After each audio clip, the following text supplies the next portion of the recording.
Bom, as telhas elas precisam apresentar uma série de características, desde especificação de dimensão, resistência à flexão, permeabilidade e absorção da água. E para a gente ter um bom desempenho e manter esse padrão, a gente faz a utilização de normas. A gente tem uma maior quantidade de normas para as telhas cerâmicas, porque ela que é a mais utilizada aqui no Brasil, na qual eu vou citar algumas aqui. A NBR é 16919, que é placas cerâmicas de determinação do coeficiente de atrito. A NBR 15310, que é componentes cerâmicos, telhas, terminologia, requisitos e métodos de ensaio. E a NBR ISO 10545, que ela é dividida em mais de 13 partes, que vão de ensaios desde expansão de umidade até mesmo resistência do congelamento. A gente também tem normas de fibrocimento, que ela também é amplamente utilizada aqui no Brasil, e as normas vão desde o processo de fabricação até mesmo a parafusagem delas. Eu vou citar aqui como a 12800, que é a telha de fibrocimento tipo pequenas ondas, a 12825, telha de fibrocimento tipo canal, a telha ondulada de fibrocimento sem amianto e seus acessórios. A gente também tem a de concreto, que ela é a mais recente do mercado, então a gente tem uma norma para ela aqui, que é a 13858, que ela é dividida em duas partes, que é projeto e execução de telhados e requisitos e métodos de ensaio. E a gente também tem para as galvanizadas, que elas são telhas de aço que passam pelo processo de galvanização. E a gente utiliza a NBR 14513, que são telhas de aço de dição ondulada e trapezoidal requisitos. Agora eu vou falar um pouco sobre as vantagens de cada tipo de telha, uma vez que é assim que a gente descobre qual telha é melhor para a devida residência.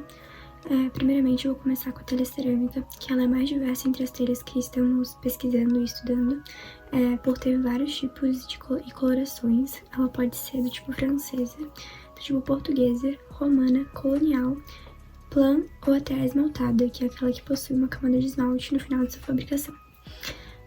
Ela é uma ótima isolante térmica, tanto para o calor quanto para o frio. Tem uma baixa variação de volume, tanto na deformação, na expansão por umidade, quanto na expansão térmica. Ela tem uma boa absorção de umidade, sendo, claro, péssima para a telha em si, mas sendo boa para a residência, uma vez que impede que a residência fique muito úmida. Ela tem baixo custo de manutenção e uma fácil limpeza. Já as telhas de fibrocimento, elas por serem muito leves, elas têm um fácil manuseio e uma fácil instalação, também tendo assim um baixo custo, uma vez que a mão de obra delas é muito mais barata. Elas também são bem resistentes por conta do cimento que elas são fabricadas e tem uma diversidade muito grande de tamanhos e espessuras, podendo ser placas enormes ou placas pequenas. As telhas de concreto, elas têm uma regulação da temperatura interna da residência, uma vez que as telhas mais claras elas refletem a luz solar, impedindo que a casa fique muito quente, a residência fique muito quente, e as telhas mais escuras elas absorvem mais esse calor, impedindo que as casas fiquem muito frias, principalmente para os lugares com frio muito extremo. Elas têm uma alta resistência e durabilidade graças ao cimento que produzem esse concreto, Tem uma menor permeabilidade quando comparada à cerâmica, por não ter muita porosidade. E tem um encaixe perfeito também quando comparada à cerâmica, porque elas são moldadas e não se deformam durante a queima, porque não há queima. E por fim, as galvanizadas, elas são impermeáveis e possuem uma resistência muito alta por conta da não absorção de água delas, e sendo dificilmente deterioradas, e por conta também do material que elas são fabricadas, que é o metal. Elas são sustentáveis por conta do material também, que é reciclável e que pode ser reutilizado. Elas são bem flexíveis quanto à construção, podem mudar e ampliar a construção a qualquer momento. Elas têm uma instalação muito rápida e econômica, tendo um bom custo-benefício e exigindo uma menor manutenção. É preciso pesar também alguns pontos negativos das telhas para que eles não prejudiquem seu objetivo com a obra. Iniciando com as telhas cerâmicas, elas possuem maior fragilidade quando comparada a outras, tendo que possuir um maior cuidado para manuseá-las, pois elas podem quebrar facilmente. A telha ela também absorve um pouco de água e sua resistência ao vento e à chuva também é baixa, sem falar que existe reforçada a estrutura do telhado para que não comprometa o imóvel. Já as telhas de fibrocimento, elas possuem como desvantagem nas telhas uma substância cancerígena, conhecida como amianto, que fez com que o STF, em 2017, proibisse a produção, a venda e o uso dessa substância. Ademais, diversas famílias ainda utilizam a telha em suas residências. Além disso, ela possui um baixo desempenho térmico, sendo necessário usar soluções para minimizar o problema e, consequentemente, aumentando o custo da obra, o que anularia a vantagem da economia ao usar a telha. Sem falar também de ela não ser vantajosa para a fragilidade do material e possuir uma tonalidade cinza, que não contribui para uma aparência interessante ao telhado. Em relação às telhas de concreto, a grande desvantagem presente é que ela corre o risco de aumentar a temperatura de um imóvel e também ela possui um valor mais elevado, pois possui muita dificuldade de instalação. No mesmo sentido, as telhas de concreto são resistentes, porém quebradiças, por possuir alta carga na estrutura, havendo assim maiores chances de risco de quebras e uma manutenção constante.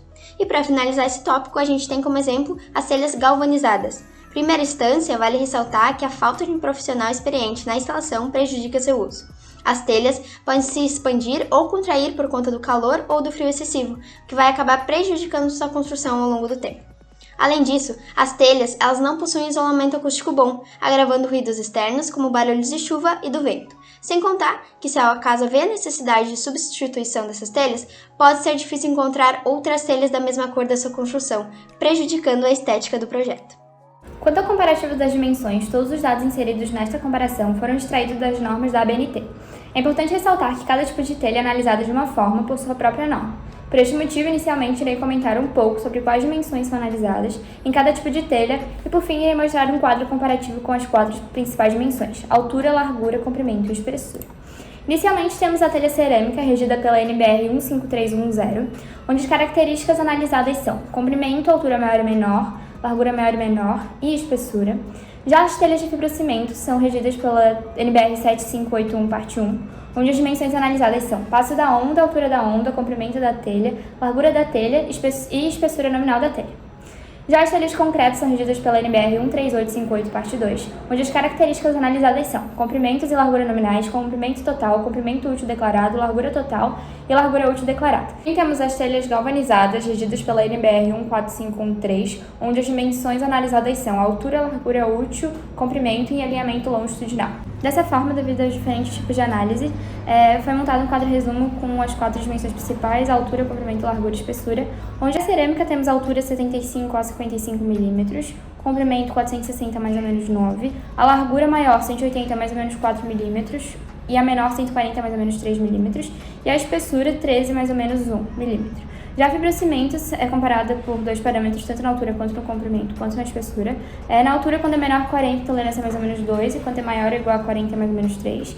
O comprimento, quando é menor que 3.700, a tolerância é mais ou menos 10, e quando é maior ou igual a 3.700, é mais ou menos 15. A largura não temos dimensões definidas, mas a tolerância é de mais ou menos 10. E a espessura, ela é analisada menor ou igual a 6 ou maior que 6. Já o concreto, o comprimento e a largura são analisadas quando é menor que 420 ou maior ou igual a 420. A altura e a espessura não são definidas em norma. Já as telhas galvanizadas, elas podem ser analisadas pela altura da onda, que no caso foi o que trouxemos aqui. Quando é menor que 50 mm a altura da telha, a tolerância é de mais ou menos 2, e quando é maior que 150, a tolerância é mais ou menos 4. O comprimento, menos 5 a mais 10.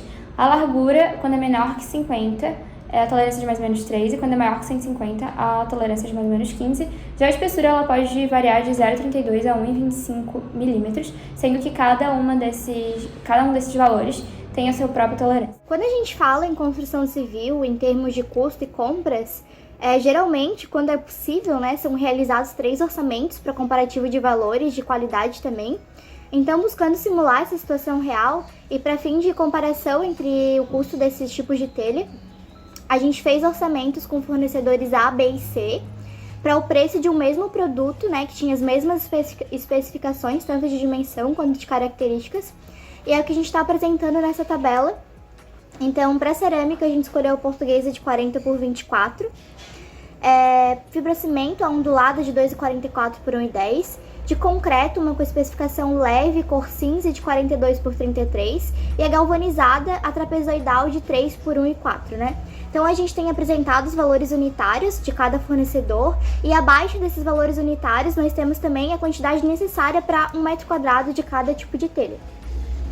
Então, fazendo uma média entre esses 3 valores, para cada tipo de telha escolhida, a gente chegou nesse resultado, onde em primeira análise a telha de concreto seria a mais em conta. Mas para fazer um comparativo com maior realidade, a gente escolheu um projeto simples para demonstrar o custo que seria de realizar o telhamento dessa cobertura, para cada um desse tipo de telha. Então a gente calculou a quantidade através da área inclinada e com os valores médios que a gente tinha no slide anterior. Então, para esse projeto em específico, as telhas de cerâmica e de concreto se tornariam a mais em conta, né?